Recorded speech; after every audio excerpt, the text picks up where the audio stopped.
Ehei, nē, uztraukumam nav pamata, draugi. Tāda vienkārši man ir loma.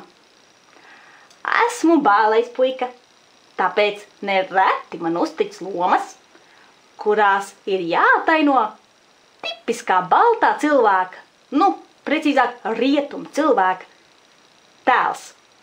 Kā jau zinām, rietumos cilvēki nereti, pateicoties savam dzīvesveidam, bieži slimo, un tāpēc ir spiesti staigāt čallē, vai bija ziema, vai vasara.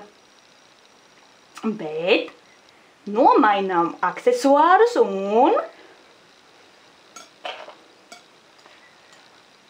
filmējamies jau citā žanrā, psiholoģiskajā drāmā.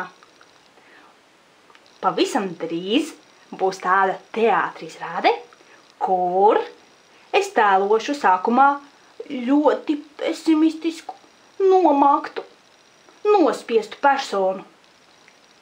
Bet labā ziņa ir tā, ka es atradīšu veidu, kā atgūt harmoniju un dzīvesprieku ar ļoti sēnu un jauku metodi domās iestādot sev lotosa ziediņu.